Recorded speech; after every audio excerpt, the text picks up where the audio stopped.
On the assignments page with the shortcut to assignment 5, we also have a link to an exhaustive explanation. The exhaustive explanations are the most preferred external teaching tools for you. These are slides that I prepared for these different topics in this second half of the course. So, how do we understand the difference between the types of digital coloring? Well, this slideshow can help us understand. Whether you're coloring with, ink and watercolor, or whether you're doing it digitally. So, this is an artist that colors digitally but inks by hand out of Pasadena, California. I like their work a lot. And you can just see the steps. It's actually pretty straightforward. A sketch, clean line art, flat color, duotone color. This is my little Nikomon step-by-step tutorial. Started with the sketch, vector line art, flat color. We are at the flat color stage, right? What comes after this? We can play with highlights. We can play with duotones, adding, lighter values within our flat color. We can play with soft edge highlights. We can play with dark duotone. This would all be soft edge duotone. And we could play with color holds, which actually go on top of the line art. You see like the little reflections on the helmet and on the beak and on the claws, right? All of those are on top of the line art. And the line art changed. It's very subtle, but changed to kind of a warm brown instead of black to help accentuate the colors. But it all starts with that flat color. How is this different than what Bryce does? Bryce uses what's called hard edge duotone. So each shadow shape has a clean edge to it. In animation, that's called cell shading. So those are the two most basic types of coloring. Soft edge duotone, hard edge duotone, and they all start with flat color. Now, before the 1950s and mass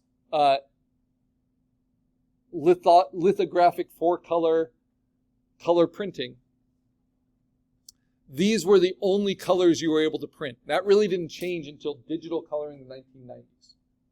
And that's because these formulations could be made of cyan, magenta, yellow, and black. So these are what are considered the flatting colors. The colors that are most distinct from each other that can be printed on a printing press.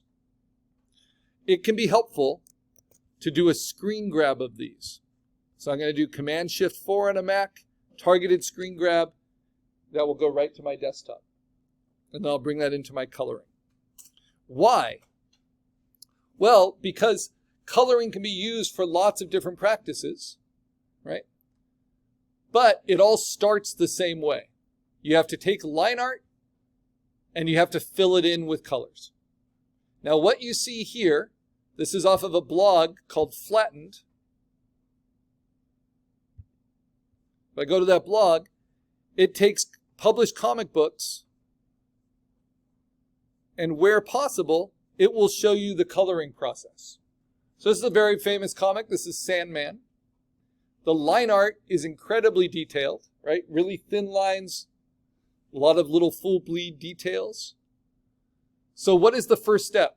The first step is not to pick the right colors. The first step is just to block in any color. But those colors have to be distinct from each other so they can be easily selected and changed later. This is a step in professional coloring called flatting. It's an entry-level job in digital art, to be a flatter, right? So look how crazy those colors are. Where do those colors come from? They come from this palette, right? Because they're easily distinct from each other. 3 distinct yellows, 3 distinct greens, on and on and on. Then what does the colorist do with that? Because usually that's done by like an entry-level person. Then the colorist changes that to the colors they want. So it's kind of like placeholders. So look at this landmass here and all the complex duotone soft edge shading that's there. The flatting version of it had it as like hot pink and darker pink. Right? But then the colorist is then able to select it easily and change it to the color they want. So that is flatting. That's just to prove to you it's not just my own practice or theory. Here's another example. All these crazy colors are not the color the comic actually is. It's the color that makes it easy to color it, right? Here's some past student work from a digital honors student. And their flats are very clear. Right?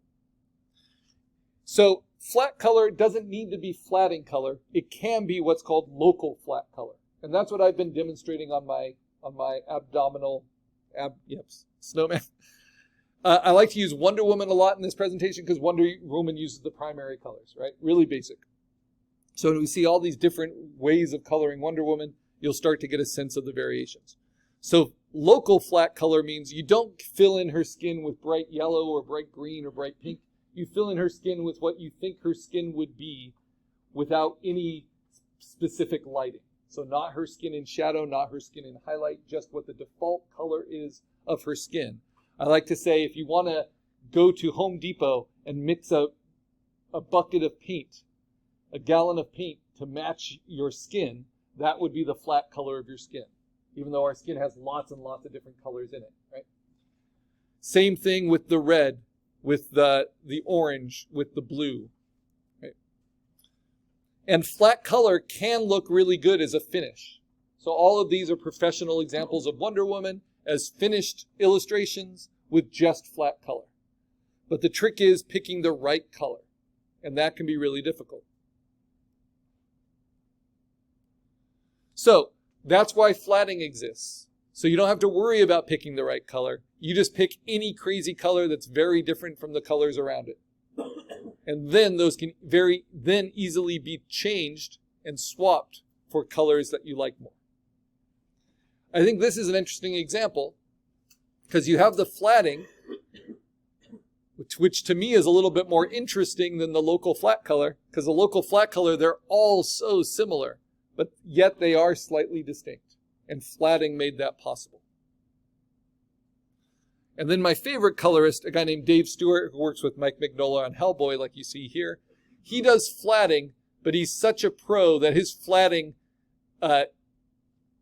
often ends up kind of informing what the final coloring is going to be, even if it's really subtle. So like that little green, that tinge of green goes into the tans, things like that. All right. So that's all the flat color slides. So let's put that into practice on our project. So I have it open here in Photoshop. I'm building up my flat color layer.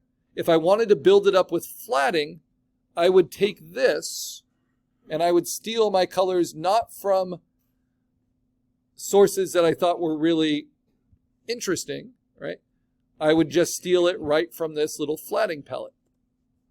So I'll move this into my color references. Oh, I unlocked the wrong one. There we go. And then lock it again. And I want to lock every layer except for my flat color layer. So let me turn on my mold layer. And let me select from that. And let me unlock it, because now on the mold layer, very appropriately, I get to add mold to the toenail. Yeah, this has gotten really graphic. So I'm using this really gross green color. I'll continue with that. And I'm going to close in the toenail. In fact, I'll close it in like this. All right. So now, I got to close up the abdomen too, because I definitely want to showcase his abdomen, so I don't want it the same color as everything else. So I got to close it there, and I got to close it here. All right. Very good. And let's close up the hand. Since I closed up one hand, I want to close up this other hand.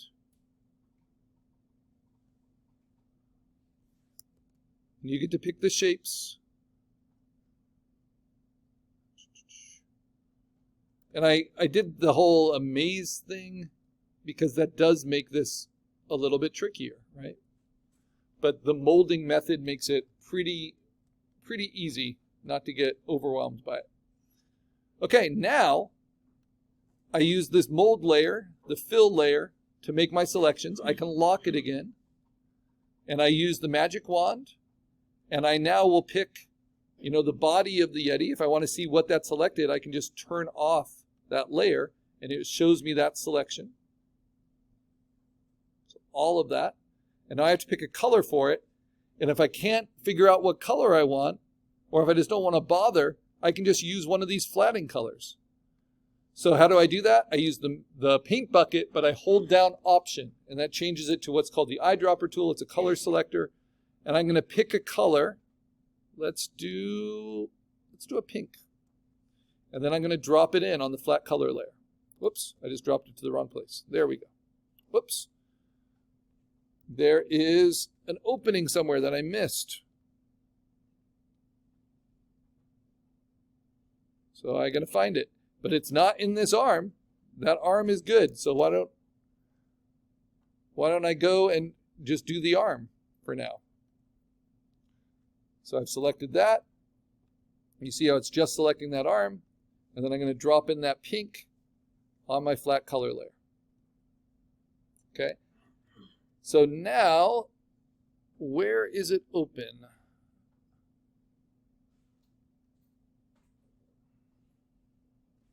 Oh my goodness. Even if there's like 1 pixel opening, so it's not there, it is there, but that shouldn't matter because of that. So we just continue with this. And we're going to try to get as much of the coloring done today as we can.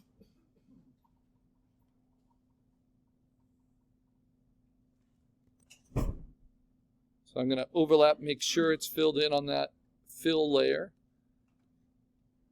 And where else is it open on the outside?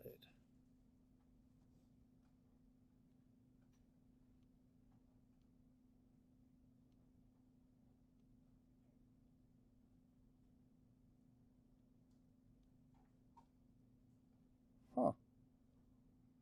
Really doesn't look like it is, but I can fill this in. I can separate out the feet. And I can separate out the feet.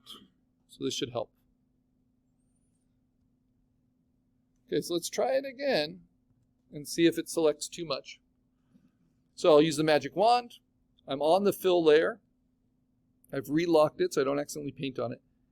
I'm going to click inside. It doesn't look like it selected the outside. So it should just be those shapes on the inside. And now I'm going to fill this with just a flatting color. Use the paint bucket, hold down Option,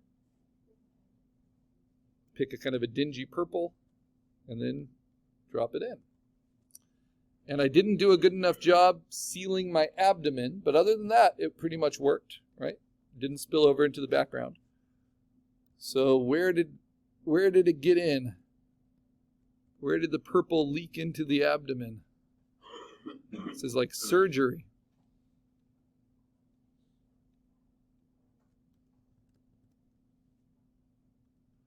Now, I can do that after the fact too. So I'm going to go back to the mold layer. Like I said, your illustration is not likely to have as many openings, intentional openings, as mine does. Wait, where's my fill? Uh-oh, what happened? I remember filling the abdomen.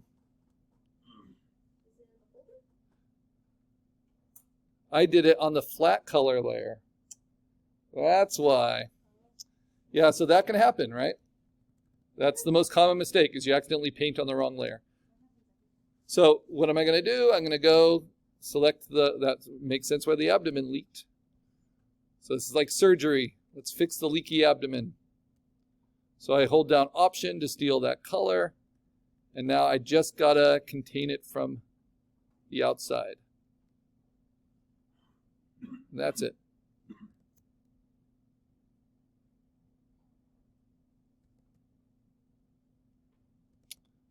I'm being really picky, but I don't need to be.